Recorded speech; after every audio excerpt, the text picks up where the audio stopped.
Long before the trials came, Daniel had already built his altar in secret. 3 times a day, as the sun rose, as it burned high, and as it set, he knelt before his God. Facing Jerusalem, his heart lifted prayers to heaven, not for show, not for reward, but because faith was his rhythm, and worship was his breath. And it was this quiet devotion that would soon shake the empire.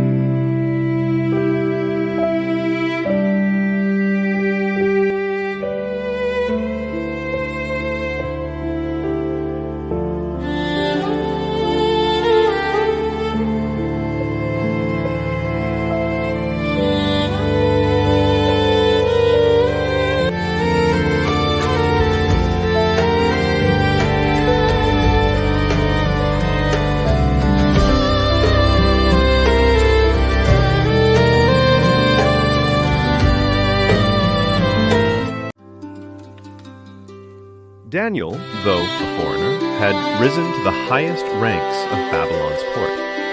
One of those, his wisdom surpassed all others, and King Darius trusted him above the rest. But not everyone rejoiced in Daniel's rise. In the shadows of the palace, whispers stirred, envy burning behind calculating eyes. "We will find no charge against him," one muttered, "unless it concerns the law of his God." So the trap was set not by swords, but by schemes.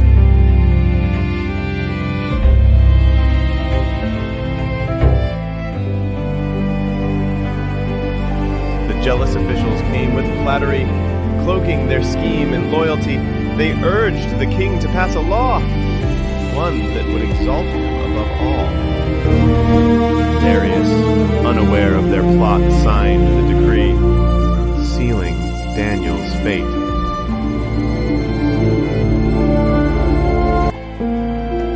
When Daniel learned that the decree had been signed, he went home.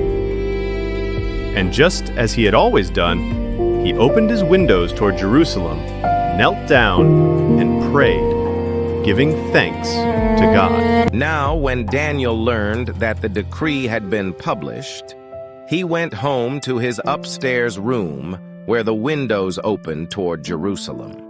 3 times a day he got down on his knees and prayed, giving thanks to his God, just as he had done before. Daniel 6:10. Even as his enemies watched, Daniel did not hide his faith.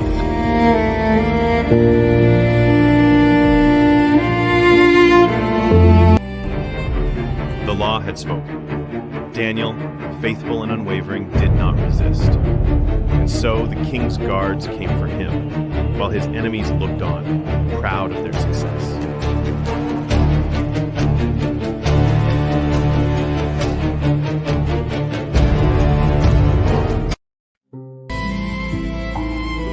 Bound by the law he had sealed, the king's heart was torn. All night he searched for a way to save the man he had come to admire.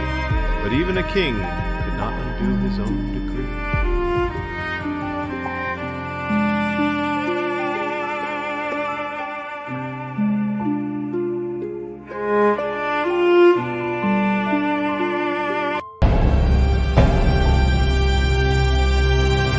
May your God, whom you serve continually, rescue you, Daniel.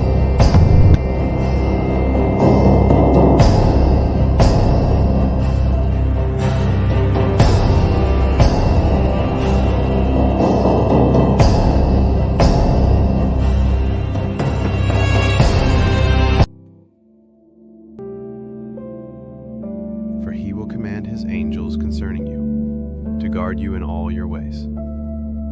Psalm 91, verse 11.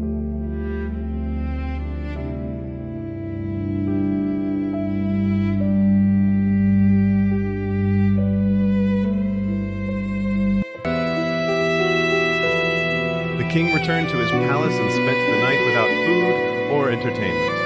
Sleep escaped him. His heart heart was restless, but his soul held on to hope.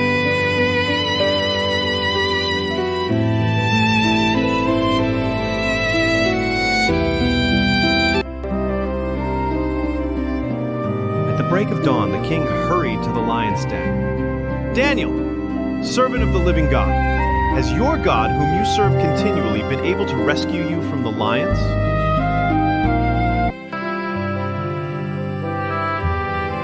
"My God sent his angel, and he shut the mouths of the lions. They have not hurt me, because I was found innocent in his sight."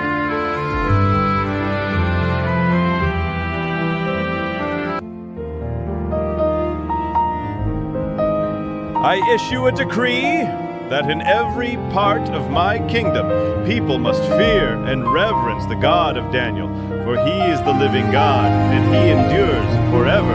His kingdom will not be destroyed. His dominion will never end. He rescues and he saves. He performs signs and wonders in the heavens and on the earth. He has rescued Daniel from the power of the lions."